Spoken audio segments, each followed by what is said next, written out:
stundās. Vietām bija gaisa temperatūra ap 10 grādiem. Nu, šorīt no rīta mēs runāsim arī par drošību, un par drošību Uģis Začs, Grifsāgā kooperatīvo klientu apsardzes daļas vadītājs. Labrīt! Labrīt!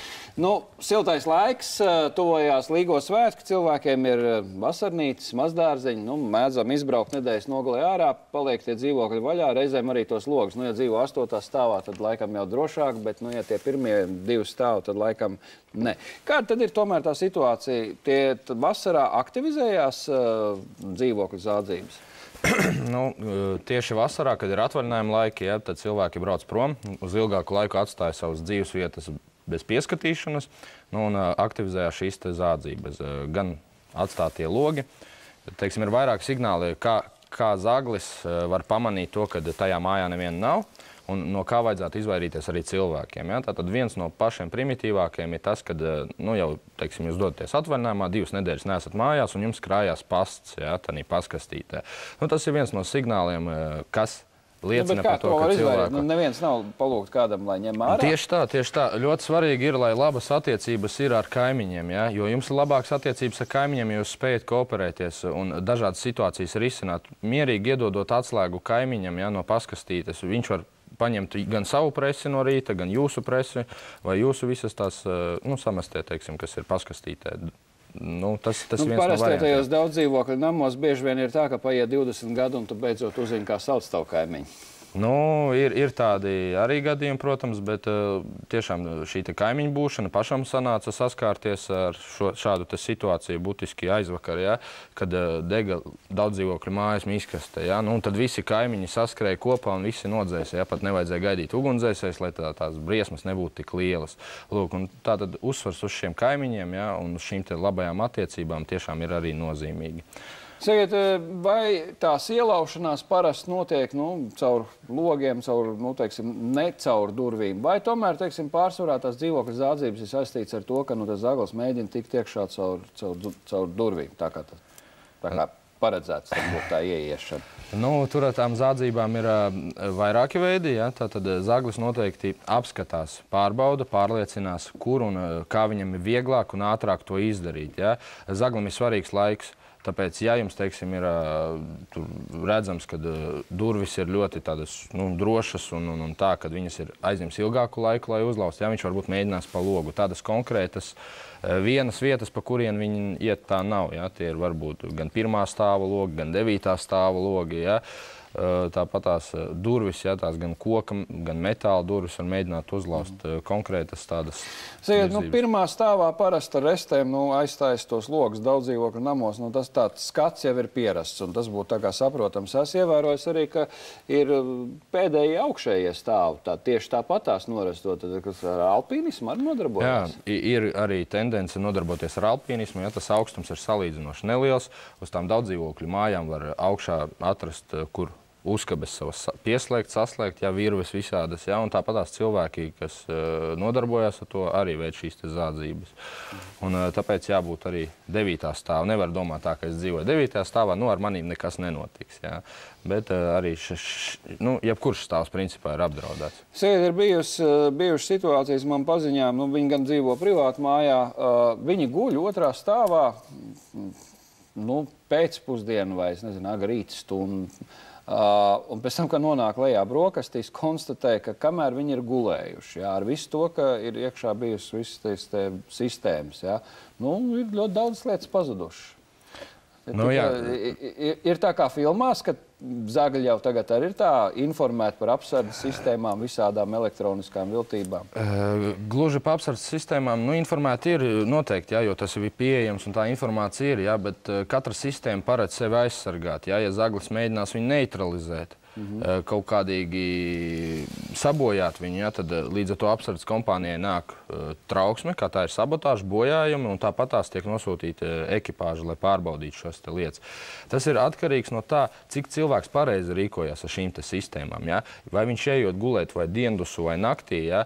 1. stāvu, kur viņam atrodas dārgās lietas, ja? Vai viņš viņus uzliek uz signalizācijas, vai viņš to minimumu uzstājas. Vispār ir prātīgi mājā glabāt visu šīs dārgās lietas. Nav labāk tomēr bankā tur to skapīt, kā tur parasti rāda. Nu, tur noliec un tad viss. Nu, mājā, ja ir māja, teiksim, arī ir vērts padomāt par tādu pašam variantu kā seifs, jā, teiksim, bet tam jābūt ir labam seifam, ja ir tādas dārgākas lietas, ko glabāt.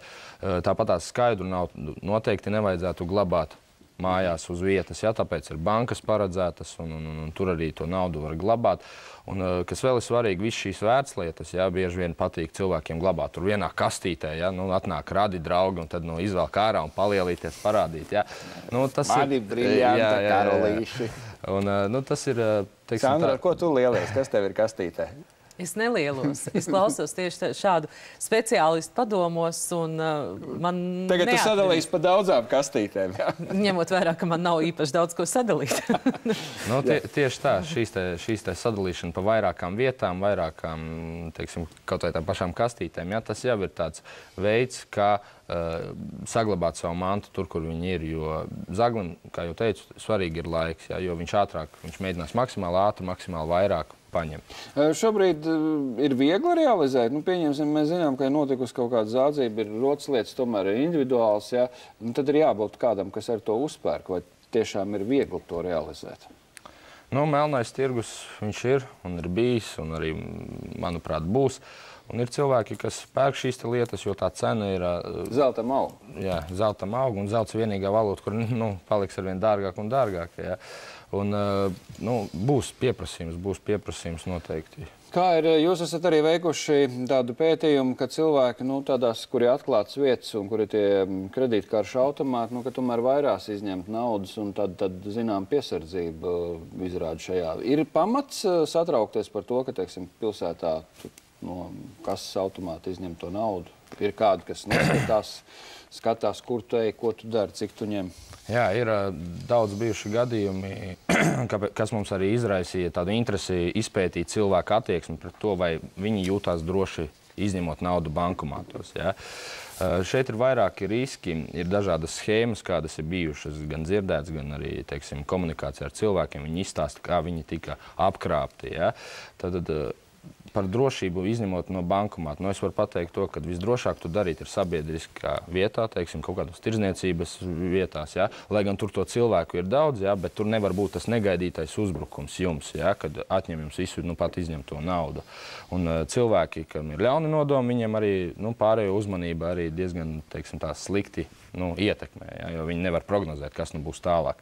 Tāpēc, ja jūs ņemat bankomātu, ņemat naudu ārā no bankomāta, noteikti tai vajadzētu būt sabiedriskai vietai, un tā nevajadzētu būt diennakts tumšām laikam. Patiesībā šobrīd kāds ir akcents? Akcents ir uz tādiem krāpšanas mēģinājumiem, vai akcents tomēr ir uz tādiem vardarbīgiem uzbrukumiem?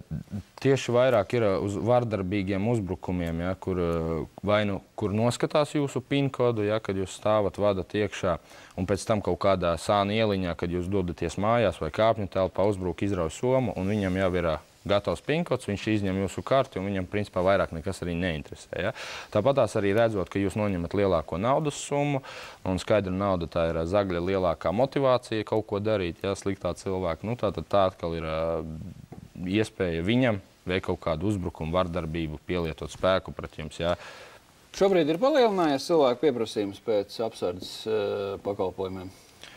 Cilvēki sāk izvērtēt vairāk, kas ir viņiem tā drošība, un cilvēki, nu, teiksim, ir ieinteresētāki vairāk uz šo te apsardzi, gan uz fizisko, teiksim, kaut kādā objekta apsardzi, ja, gan arī savu māju, dzīvokļu un biroju drošībai. Paldies jums, ka radāt iespēju šorīt atnākt pie mums padalīties dažos noslēpumos un atcerieties to, ka tiešām publiskā telpā, kur cilvēki ir daudz un kur jūs redzat, tur tā drošība ir tomēr augstāka nekā tās klušās, tumšās šķērsieliņas. Bet tas jau no laika gala tā ir. Rūpējies par savu drošību pats un tad jau arī viss būs kārtībā. Paldies un visiem mums drošību!